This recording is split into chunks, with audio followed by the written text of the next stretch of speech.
Kota Bandung memiliki sejumlah referensi kuliner yang beragam. Di antaranya, sensasi merasakan makanan yang dimasak dan disajikan di atas klepot atau wadah seperti mangkuk yang terbuat dari tanah liat. Selain membuat makanan panas bisa bertahan lebih lama, penyajian dengan klepot akan mengeluarkan aroma berasap yang menggoda.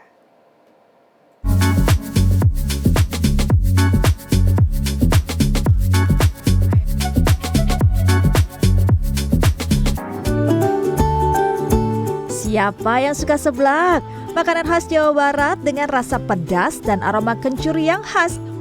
Saya salah satu penggemarnya. Nah, kali ini saya akan mencicipi seblak klepot. Seblak yang dimasak dan disajikan sekaligus di wadah mangkok unik terbuat dari tanah liat. Sebelum memesan, saya pilih-pilih dulu isian seblaknya.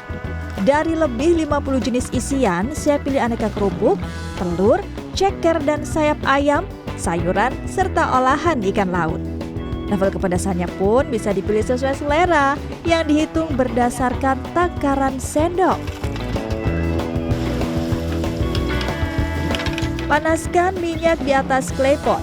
Tumis bumbu halus bawang putih, kencur, dan cabai. Kalau sudah matang, tuangkan kuah kaldu rempah atau yang dinamakan kuah cikruh. Kemudian, masukkan isian seblak ke dalam kuah mendidih dan tambahkan penyedap rasa. Memasak menggunakan klepot diperlukan teknik khusus karena tidak semua klepot bisa digunakan untuk memasak. Di sini, klepot yang digunakan merupakan produk asli buatan Bandung loh. Klepot itu kan dari tanah liat ya. Kalau kena panas itu pasti meledak gitu. Jadi kita juga ngatur apinya juga harus sesuai ketika kita ngasih bumbu, ketika kita masukin air sama topping, itu ada tekniknya sendiri. Nah, pesanan seblak dengan pedas level 1 saya sudah datang. Mari makan. Rempah-rempahnya benar-benar terasa, terutama kencurnya. Dan yang pasti nih, si seblak klepot ini super panas. Jadi saya pesanannya udah datang 10 menit lalu, tapi belum bisa berhasil saya makan karena memang masih sangat panas. Dan harus berhati-hati juga ya sama klepotnya ketika makan, khawatir kena kulit. Selain membuat makanan bisa tahan panas lebih lama, aroma berasap yang dihasilkan klepot memberi sensasi tersendiri. Inilah yang membuat para pencinta seblak pun tertarik untuk mencoba. Panasnya aja sih ya, lama banget. Sensasi panasnya itu loh. Lama banget Panas, panasnya. pedas, dan di sini kan pedasnya juga bisa milih sendiri. Terus kan ada kuahnya juga yang apa sih beda gitu ya. Jadi kita enak sih kalau menurut aku, kita yang berdua enak. Selesai santap seblak, saya masih mau makan yang lain. Saya beralih mencoba makanan lain yang juga disajikan di dalam klepot. Kalau yang ini adalah makanan khas Tionghoa.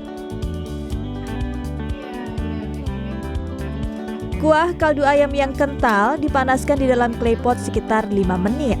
Setelah mendidih, masukkan pilihan mie. Ada mie kering, mie soa, dan kue tiao.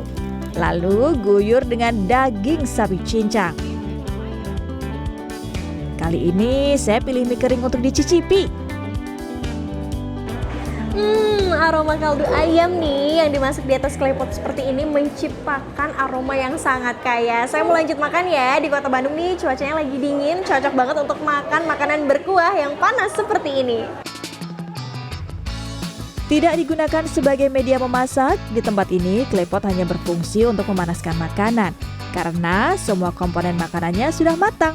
Klepot diimpor langsung dari Tiongkok dan diklaim dapat lebih awet serta bisa dipanaskan di atas tungku kompor hingga 1 jam. Perawatannya pun dilakukan dengan sangat hati-hati. Si klepot ini jenis bahan yang sensitif sama perubahan suhu yang cepat.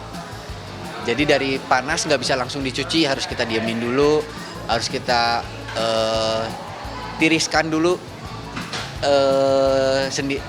sampai dingin dengan sendirinya, baru kita bisa cuci supaya dia lebih awet aja. Makanan ini juga digemari karena aroma khas dari mangkok klepot. Cocok nih dimakan saat dingin dan hujan melanda. Ada lebih ke aroma sapi sih. Jadi disatuin sama telur kan, ini jadi kuahnya tuh kental, wanginya tuh enak banget sih pas makan pada saat lagi hujan. Proses memasak dan menyajikan makanan dengan peralatan berbahan tanah liat sebetulnya sudah ada di Indonesia sejak tahun 700-an. Kaprodi Manajemen Industri Catering Universitas Pendidikan Indonesia menyebut ditemukan relief-relief peralatan masak tanah liat di kawasan Candi Borobudur. Kalau clay pot merupakan akulturasi dari budaya Tionghoa. Yang mulai dikenal oleh masuknya akulturasi Tionghoa ke Indonesia itu menggunakan clay pot yang menggunakan teknik glasir. Teknik pemanasan pembuatan si clay potnya itu sampai 1.500 derajat Celcius. Berkembang ke Asia, apalagi ke Indonesia, itu sekitar tahun 1500-an. Dewi menambahkan, manfaat clay pot untuk makanan diantaranya dapat mendistribusikan panas secara merata dan mempertahankan panasnya lebih lama. Bahkan, clay pot juga dianggap dapat membuat makanan lebih awet.